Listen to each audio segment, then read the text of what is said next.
All right. Well, it's my pleasure to welcome everyone out today. My name is Zach Jones, and I'm with the Sealaska Heritage Institute.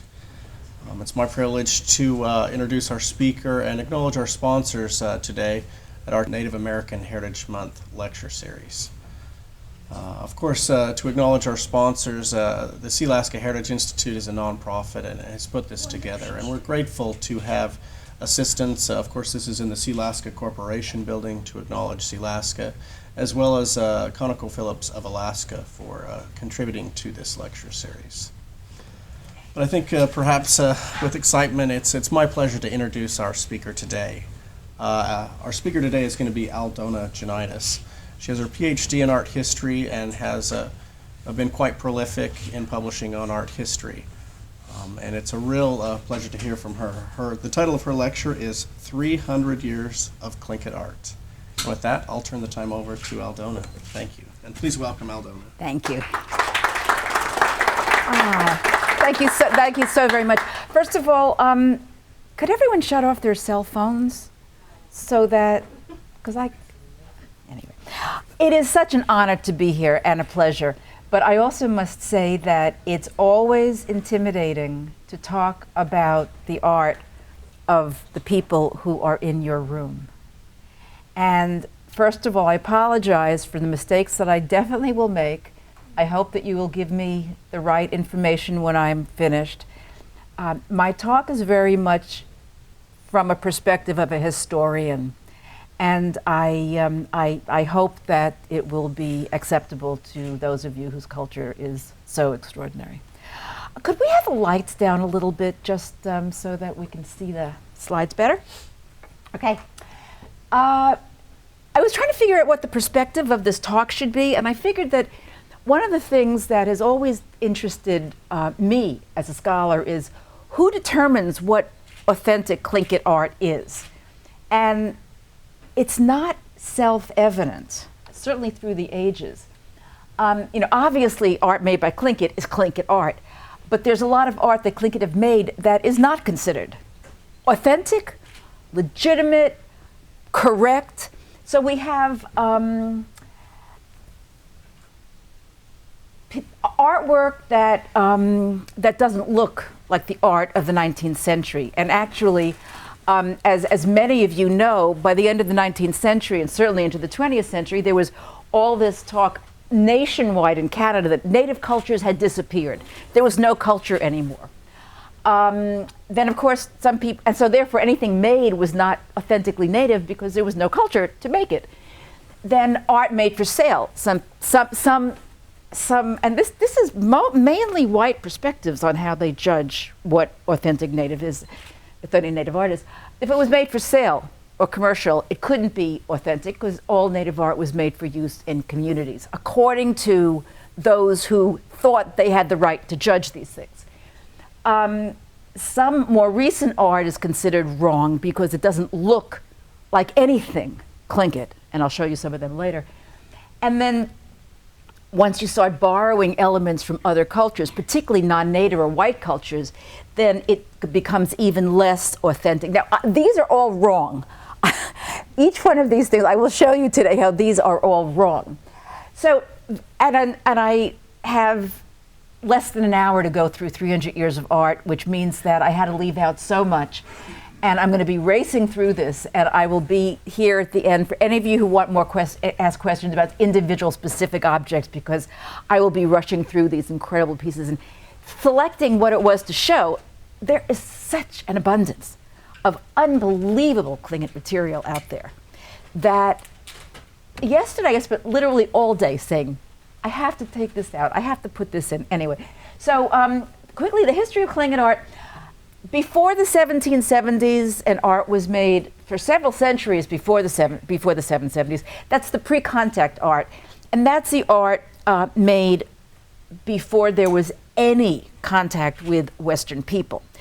And most of the material was made with stone tools, but and natural paint, namely not chemical paint, but paint made from natural materials.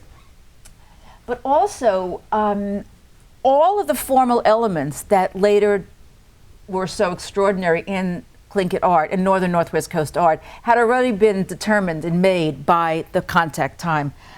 The early contact was 1770s to 1820s. This was still a time that there were a lot of elements from the previous pre-contact times, but metal tools that the artists got from trade made the artworks easier and quicker to make, and commercial paints made for some more vivid coloring. The golden age, the 1820s to 1880s, is when most of the great material you see in museums was made. And fabulous, abundant, glorious artwork. Then what I call the quiet period is from the 1880s to the 1960s. That was the time that a lot of scholars said there is no native culture anymore. Native culture was discouraged by officials and by missionaries and by priests and teachers and all kinds of other people. There was huge discrimination. Potlatching was discouraged. And as you'll see, the formal qualities of the art changed. Then contemporary, after the 1960s, there's so much going on that it is remarkable. So, and another way to look at this art, the meaning, the function, and the usage of Tlingit art is traditional, is pre-contact. The images, the stories, they are all very, very ancient. The basic patterns are ancient. But once Tlingit got in contact with white people in particular, the art was a way of expressing their identity and their sovereignty in sometimes and later extremely difficult circumstances. So if there's one thing about Native art, Tlingit art history, it's like this very optimistic because it remained and was created during some very difficult times. Okay, very briefly, since you're surrounded in Juneau by this material, I think you know a lot of what I'm going to be talking about. The northern Northwest Coast style, which is Tlingit, Haida, and Tsimshian, is a particular kind of art style that is shared. You can tell a difference, but the differences are indeed subtle. Some of the art is amazingly naturalistic. The artists could make portrait-like carvings. And this is a mask, and I'm giving you the place that you can find these pieces. As you'll see, very few of the pieces that I'm showing are here in Juneau. Exquisite detail, beautiful modeling of the cheeks. This is a master carver. But then you also have the Chilkat Robes. This is an early 19th century Chilkat robe from Zurich. And this represents a crest being, but it is so abstracted that unless you know how to read it, you cannot understand what's going on. So you have these hugely divergent kinds of artwork made. Then, just to go giving you some terms, this is the Frog House screen from Cluck which is here now, right? Is this here in Juneau? Yeah, it is in the museum, because it used to be the Seattle Art Museum, and it's now here. So I just wanted to go through some of the formal elements that this piece is made from. I think I can work around. This is called the Formline Style. A formline is the narrowing and widening band that defines the main image of the being. And there are lots of rules about how you're supposed to put them together and how all these form lines go together. Another element is the ovoid, which is this oval, sort of a squared off oval that occurs throughout the art and also is positioned in various artworks according to interesting rules. You have the U form. Here's the U form. And that is another element that you see over and over again. And then the split U, and it's not too easy to see, but here's a U form with a little split down the middle. There's a huge amount of literature on this, and if you've ever read Bill Home or Steve Brown, they're masters about that. And I urge you, if you want more about the formal analysis, to go to their works. Okay, briefly, before 1770, the form line had already been developed. So some scholars have said, oh, the form line happened after contact. Well, there's a lot of material that's been found well before that that proves that the elements of style that I just mentioned, the form line, the ovoids, the split U's, the U's, are all pre-contact.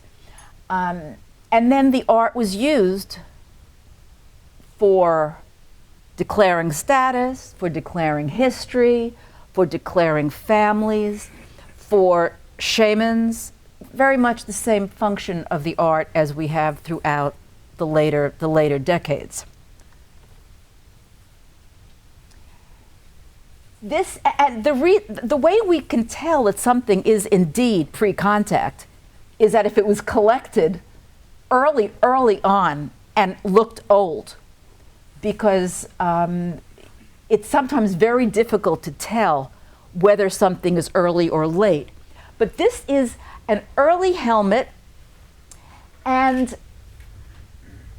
this is the eye form with the tapered corners. That is basically quite simple, and the ovoid for the eye, for the pupil, doesn't have very much additional decoration in it. It's basically pretty elemental.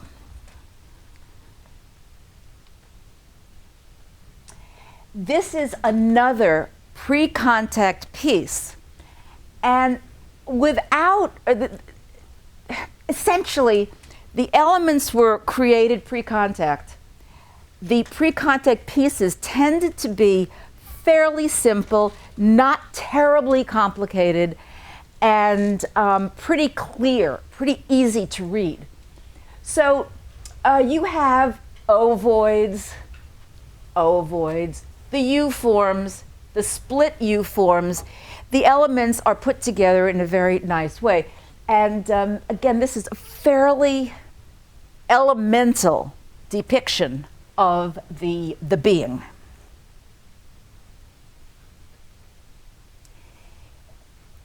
One of the truly remarkable works that has been found is in the American Museum of Natural History, and it's a very old Bentwood box. And what you have here is the form line that defines the ovoid of these eyes, for example, is not created by making the line of the form line. It's created by carving the outside. Here, this is one incision that is on the outside of this form line. This piece here is also defines the outside. In other words, the really early pieces, and this is what Bill Home and Steve Brown think could very well be the case, that the original form lines were created by digging the outside out while you were carving, as opposed to painting the actual form that you're making. This is to say that the pieces that I've just showed you are remarkable works of art and were made with stone tools. The paints were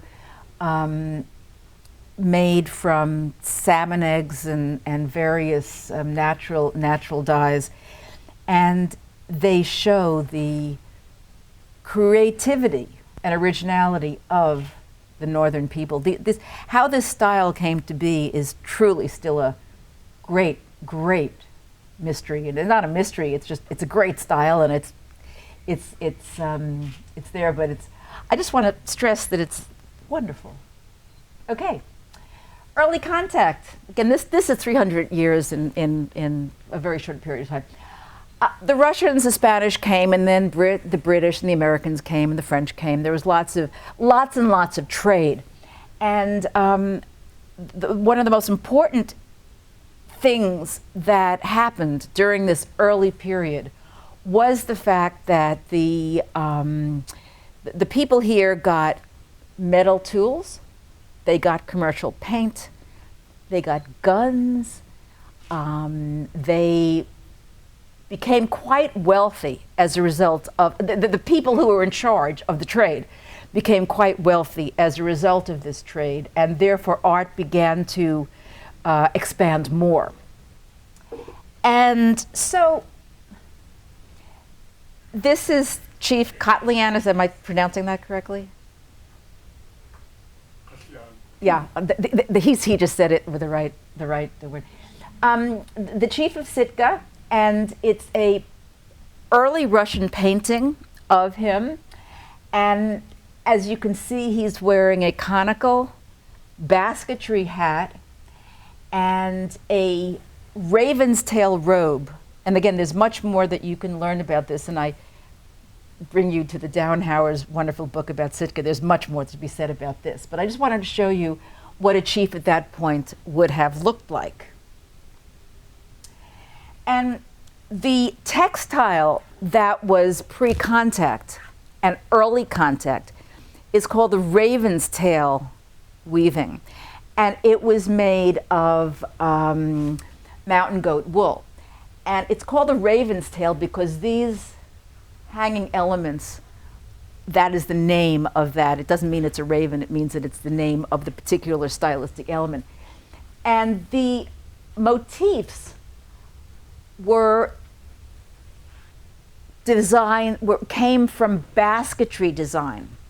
This is a twined technique, a twined textile, which is the same as basketry. And so the richest and the most important of the highest prestige class would have these robes that declared their status and which they wore with great pride. There are very few of these ancient raven's tail robes that were actually collected, because very soon after several decades of interaction with non-natives, the style of textiles changed from the raven's tail, the geometric, highly stylized raven's tail robe, to the Chilkat robe, which I'll go into in a little bit. There's also something else I just want to mention. In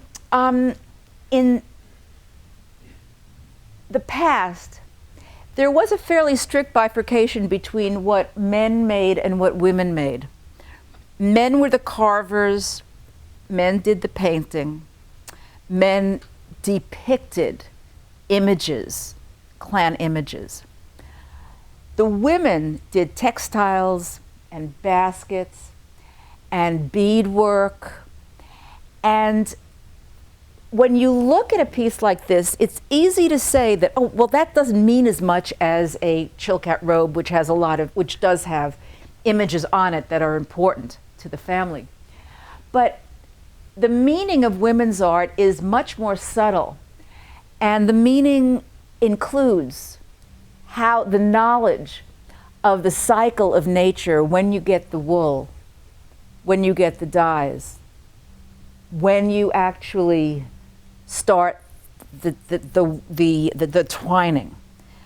There is a sacred element because the natural world that provides these materials does have a spirituality. And so, and there's also some vision that goes in there about how these designs come together. So this means a great deal about being a woman and being a woman within the society. And so, and in the past, many historians, myself included, unfortunately, have ignored a lot of the women's art. And that's really unfortunate, because some of the, artistically speaking, this is an amazing piece of abstract art, and truly a masterpiece in its own right. Then, of course, before guns became really prevalent, in the pre-contact time and in the early contact time, the Tlingit had these elaborate suits of armor with wooden helmets and wooden visors and slat armor. And in St. Petersburg, this is a mannequin that you can see of various pieces from different, collected at different times and places put together. You never would have seen these particular array of objects together because they weren't from the same family, but that happens. This is one of my favorite pieces in the world, and not exactly sure why. It's an early tunic, painted tunic, that's also in St. Petersburg. And I think one of the things I love about it is this green. It's a very unusual green. You don't see that very often. You're beginning to notice here a little bit more complexity, a little bit more, shall we say, fanciness in this eye form. The edges go down a little bit, as opposed to being straight in some of the earlier pieces. There's a lot more going on within this ovoid with little eyes and faces. So the artist is beginning to create greater complexity. And one of the reasons that that could be is that, well, certainly in painting, you're getting paints that are easier to obtain, so you can use more. And then, and this is another thing about history, the Tlingit were getting wealthier and wealthier. And so if you would like to show who you are, your art shows that. And so very often abundance signifies greatness, and I think that's one of the reasons why we have the general elaboration of the art. Okay, in the Golden Age, the 1820s to the 1880s, this was the time that when anyone talks about the glories of Northern Northwest Coast art, this is the period. It was when, if you like to use the term perfection, which I don't, and you'll see why I don't, this art was in many ways the most perfect example of the formline tradition made anywhere. But the other thing you get, and I say this, here's where you begin to get art made for sale to whites. And here's where we were beginning to get questions of, you know, what's the right kind of art? What is appropriate art? And one of the first kinds of pieces that Northwest Coast artists made were canoes and boats, because people that came to this part of the world came on sailing ships. They were traders, and they were all fascinated with the marine traditions of the people here. And so here you have it's not, you know, it's not very large. It's a model of a canoe with nice painting in the front and back and several paddlers. And this was specifically made for sale. It had no cultural or social meaning other than the expression of who I am to you. In other words, a Tlingit made this. It represented his history, what he valued, the artistic tradition, the way carvings were made, the way figures were made. It declared this is a Tlingit piece. And it was given to somebody who presumably didn't know very much about the Tlingit. This was an expression of their identity. So just because they're selling it does not mean that it wasn't good art. And then here in 1895, the whale house at Cutlianus this is the best example of what we call utter abundance and complexity. Everything there is, you just paint everything and carve everything and you dazzle the eye. And that was quite intentional. And I just wanted to show you this. This is another interior shot from Cutlianus, and I just wanted to show you what the drawing of what some of these two-dimensional works looked like. This is an artist actually at the Museum of Anthropology in Vancouver who took the pieces, and then a photographer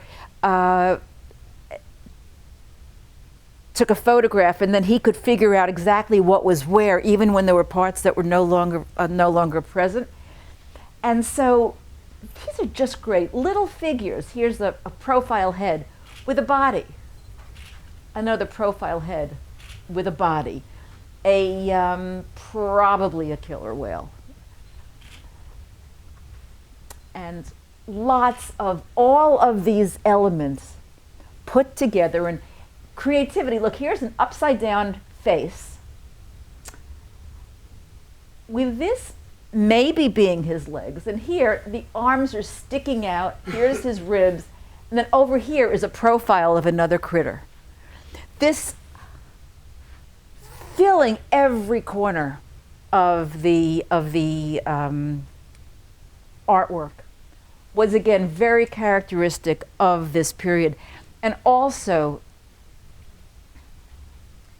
the perfection of every single element, the swelling and the narrowing of that formline band, the interconnection of the various parts. I mean, this particular piece, you have the formline going all the way around, connecting the piece into an organic whole.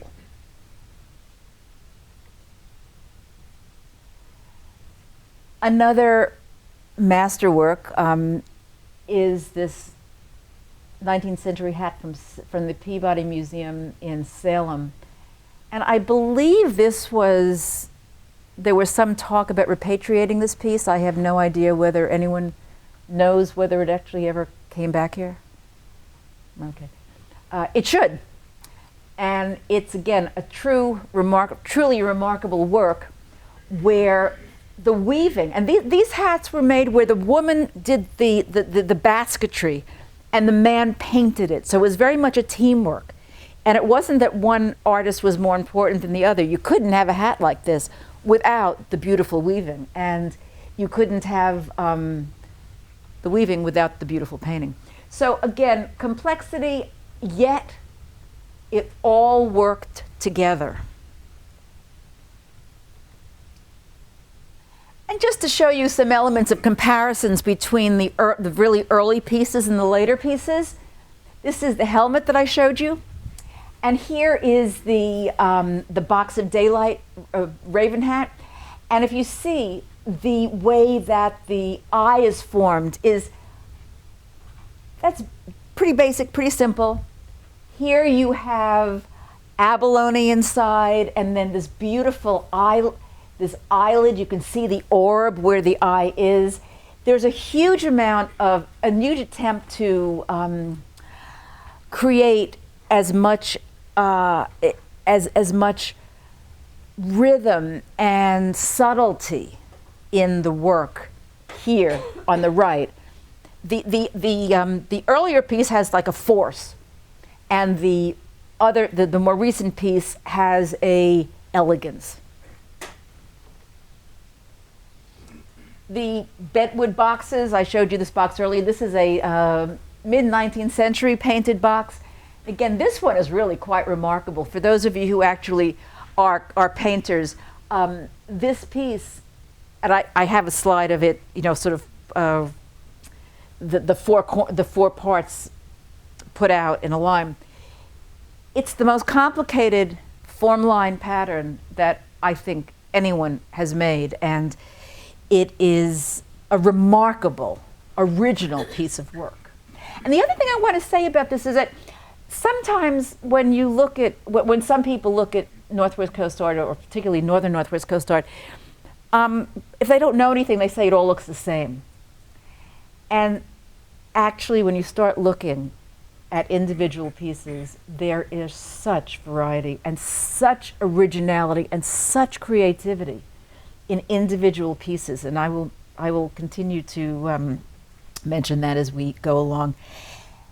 Bear in mind that a great deal of this art was being made during the period of colonization, settlement, the beginning of missionaries, the American period, the beginning. It wasn't so bad yet, but another aspect of this art, and one of the one of the possible reasons for the abundance and the perfection and the just visual impact of all these things that are bombarding your eyes and delighting your senses is partially also a response to the fact that all these other strangers are beginning to come. And there is a need to say, wait a minute, this is our land. We are the people here. This is our culture. And that, I believe, was one of the many motivations for the creation of this abundant art style. Just, again, I have these two raven rattles, quite simple and then quite complex. Could say a lot more, but okay. This is the time that then after the 1880s, this is where things got really bad in this region for Aboriginal people, and a lot of art ceased to be made in communities. But as you can see, there was a lot of art being made. But the problem is, it didn't fit the canons. This is a screen from Yakutat that is also in the Alaska State Museum. And if you look at it, this is an extremely important item. The object is very significant. The image is very significant. It is as important as the rain screen or any of the other things I showed you, the screen from the whale house. But if you look at it, the form line is not really as made in, as a perfection. It is not nearly as perfect as the form line that you saw some generations earlier. And then in addition to it being just, and this is not judgmental, it is cruder. And I don't mean that in a pejorative term, because I think this is extremely important artwork. Simply because it exists. Simply because despite the fact that everyone said there was no more Tlingit culture, there were objects, there were pieces actually being made for use within communities. But notice the form line does not connect the pieces. And this is this kind of art, believe it, there's a lot of literature that was written saying the Tlingit lost all ability to make art by the end of the 19th century, and whatever they made was bad. Who is to say that this is a bad artwork? You know, it's the person who displays it in his house? No. There was also an abundant creativity amongst women and baskets, because tourists started coming here in the 1880s and they loved to go home with baskets, and so there was a huge subsistence economy with women making these incredible baskets with geometric designs. And I could say the same thing about the baskets that I said about the Raven's Tail. Sorry. It is, it embodies womanhood in a very special way. Beadwork too. This is an octopus bag that we see in a lot of late 19th century photographs and in collections. The bag itself was borrowed from the Athabascans. Even the beadwork, the concept of beadwork was borrowed from the Athabascans. And so here you have one example of the Tlingit taking whole scale, an artwork, a style, the floral style is very Athabascan, and saying it's ours, making it Tlingit. And so you can't say that that is an Athabascan piece. I mean, it wasn't made by an Athabascan anyway, but you can't even say that it's Tlingit, because it's used by the Tlingit. And this is sort of, you know, again, an important notion as I continue. Then, of course, we had the last potlatch when Governor Brady says, okay, you can have one last potlatch, 1904. Everyone was in their regalia. The last time, no one was supposed to potlatch after that. Well, in 1936, as well as in many other cases, there was ceremonialism. There were wearing of regalia. Even the ANB, which did have an assimilationist agenda, during their fundraisers, they knew that wearing regalia, dancing, singing the appropriate songs was a very good way of declaring, again, sovereignty. Who am I? I'm Tlingit.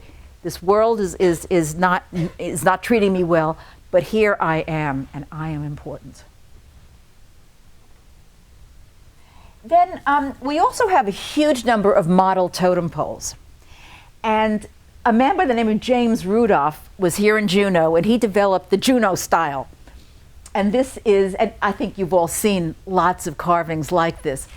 And here's a photograph of him in 1930 with his family and with all the totem poles.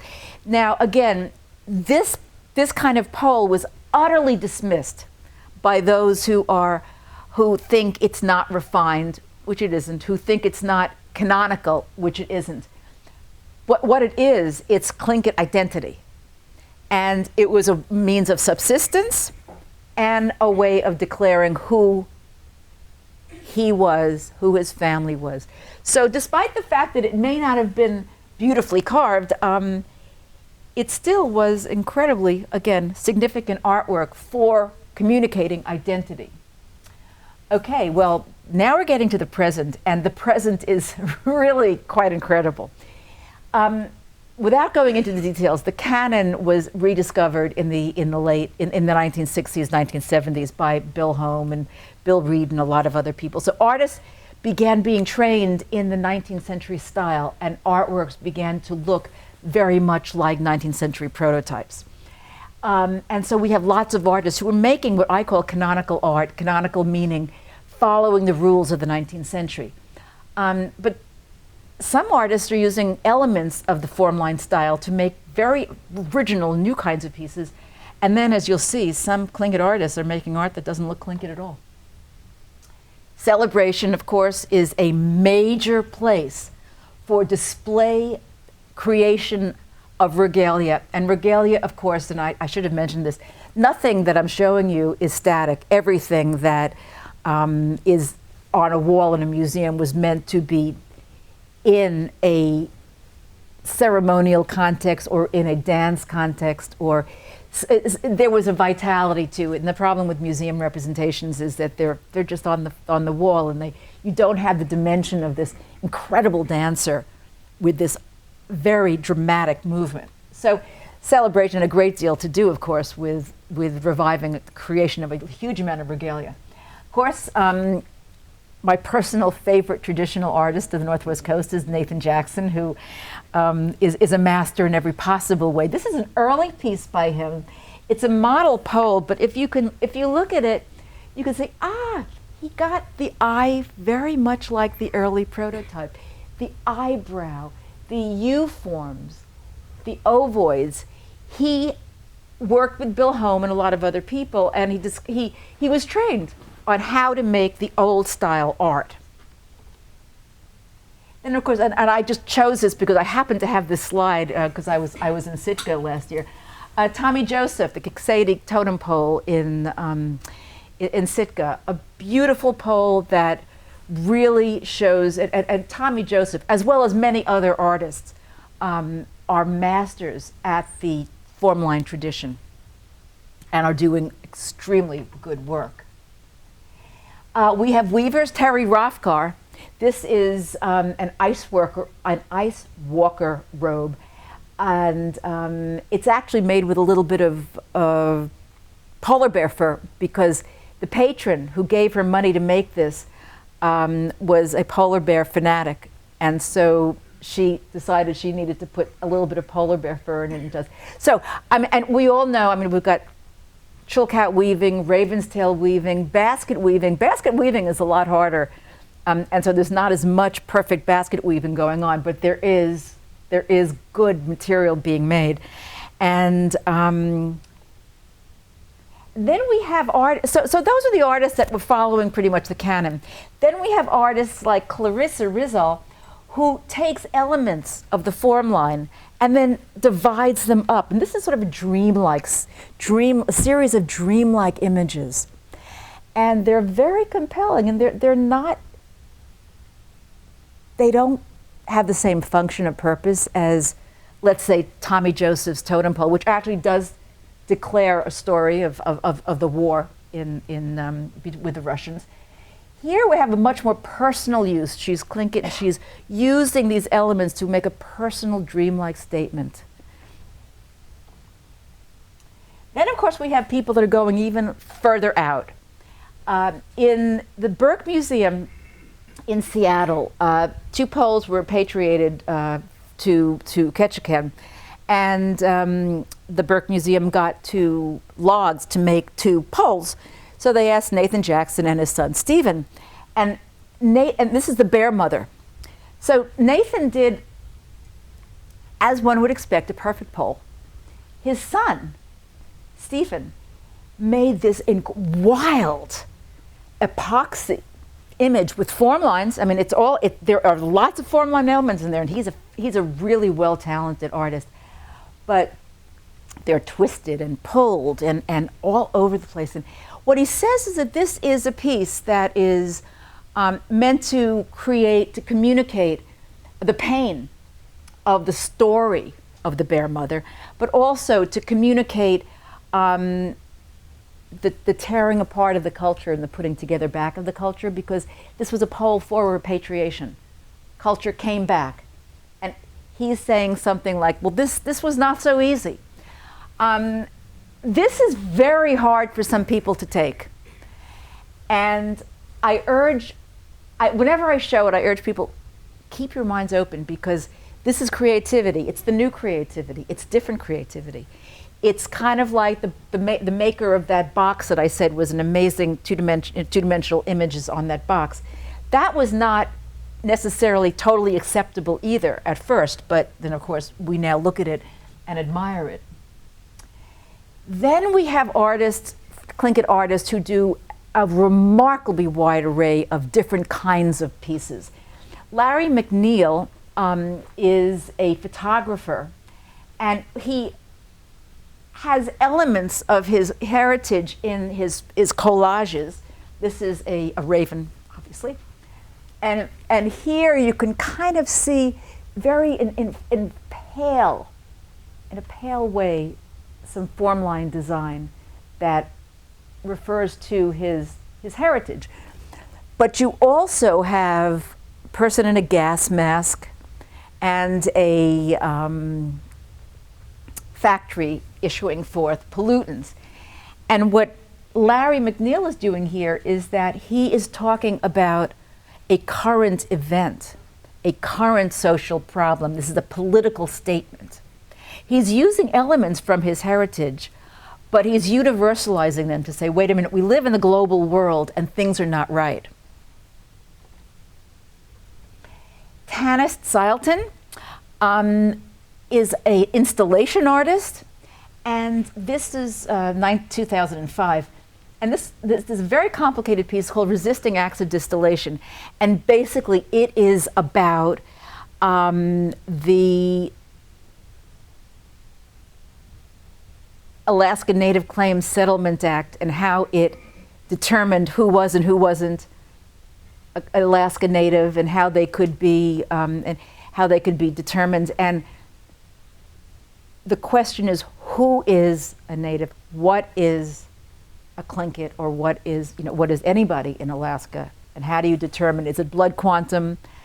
And so this is a personal statement, but again, it's using elements, some of which are indeed traditional. I mean, if you look at this, this is a neon copper, and then a print of a mask that's actually in the American Museum of Natural History. So she's referring to her culture, but the real point of this is to say, wait a minute, this Alaska Native Claims Settlement Act had some good things and some bad things. Again, everything is more complicated than doing, but Dakahine Mainer, who now teaches at UAF, this is 7/16. It's a photograph, a self-portrait. He's got an incredible beard. Half of it is black and half of it is white. And this is his self-portrait in back of his BIE native registration, and it says he's 7/16, which means that his son, we had with a non-native, cannot be declared native, even though he, the father, and the mother, and the family here are all consider him Tlingit. So this is another, what's identity? Who's to say who's native? Who's to say you're native, you're not. The government does. And he's criticizing that. Nicholas Galanin, who does all kinds of things. I just wanted to show you 2 photographs. No Indians or dogs allowed. You know that this is the sign that was put outside of a lot of Alaskan businesses before it was declared illegal. So what he did is he took this neon sign and put it in front of a lot of different places in Sitka. And of course, this is the National Historical Park. So there's an irony there. He's also very funny. There's also in a lot of Larry Mcneill is also hysterically funny. I could have showed you much funnier pieces that would have, but I wanted to show you the political stuff. And then here, this is Nicholas's most recent work. It's an installation piece, a performance piece of a white carver making a Northwest Coast piece, which of course there's a whole dimension of questions about who has the right to make Northwest Coast art. And so here, in a gallery setting, he's got a white guy making a native piece. And then I kind of wish that Rosita was here because this is her grandchild, Crystal, is doing amazing things. She's doing her project at Alaska Institute of American Indian Art American Institute of American Indian Art in Santa Fe. And this is one of her glass projects, and I just think it's gorgeous. So, what is Tlingit art? It's art made for intact communities, pre-contact. Today, art made that looks very much like prototypes. Art that borrows from other cultures. The paint, the carving at the right, they would not have happened without the tools that they got from the non-natives and the wealth that came in. And of course, the Octopus Bag is a great example of borrowing from Athabascans. Art made for sale, and art that may not adhere to canons, but certainly is native art, Tlingit art, and then the abundance of art being made today that doesn't fit into any category. And so I think that the one thing that I'd like you to go with is that Tlingit have been so creative for 300 years and will continue to be equally creative for the next 300. Thank you very much.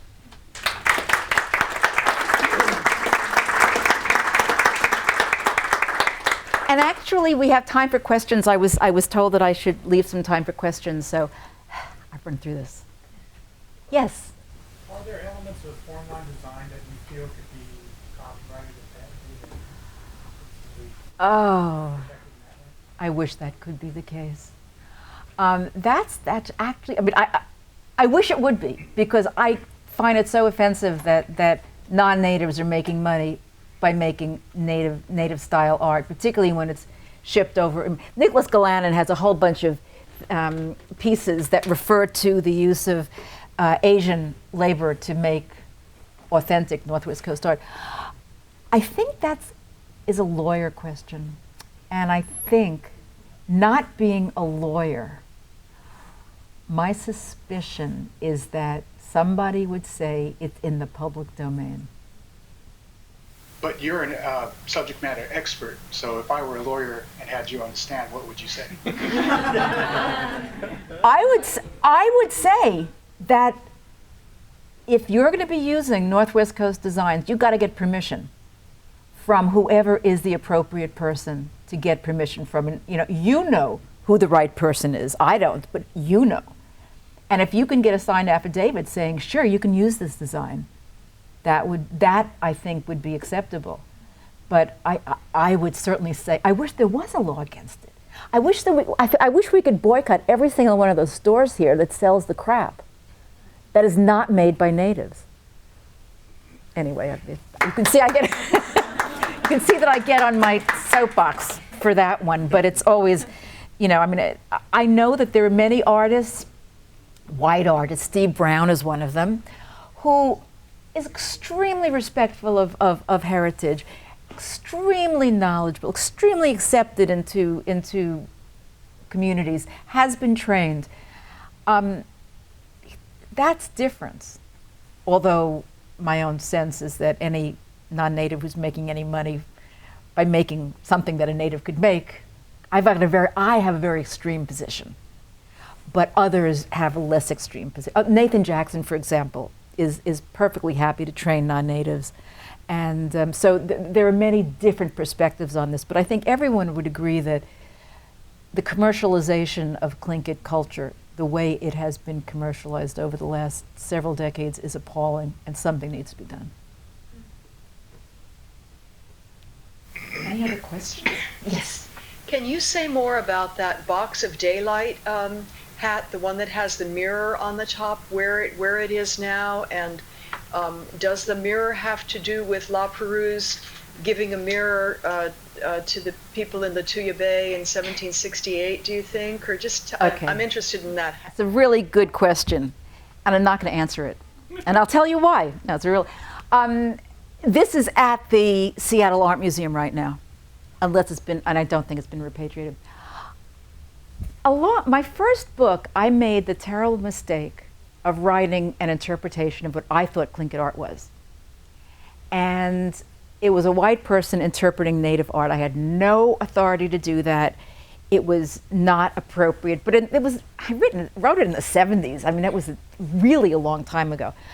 I never interpret individual pieces because I've never been given the authority to interpret a piece. So when I'm showing totem poles to people, they say, "What is that? What is that?" And I say,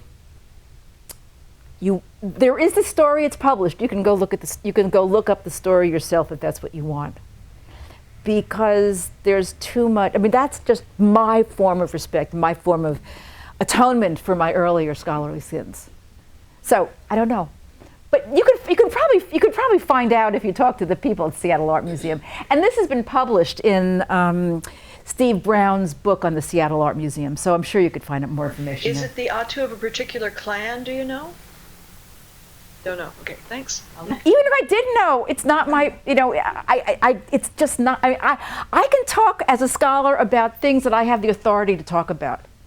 And that is what I've said today. If you notice, I didn't interpret anything. I barely mentioned what animals these were, or what beings these were. So, anyway, I guess I'm sort of extreme in those ways too. Can somebody ask me a question that I can't answer? So has anyone adopted you? No. No, but I have a Kwak-Wak-Iwak name. Oh. Because I worked with the Kwak-Wak-Iwak on an exhibit called Chiefly Feasts in the early 90s. And I'm a cook, and I bake like wedding cakes and things like that. And so when I had the elders come to New York, I was living in New York at the time, I just fed them, I gave them a huge amount of food, and then of course I took them to Chinatown and we had a 12-course Chinese banquet. I mean, it was just really fun. So when at the opening of the show, my collaborator, Gloria Kramer Webster, gave me the name of Putlas, which is place from which you never leave hungry.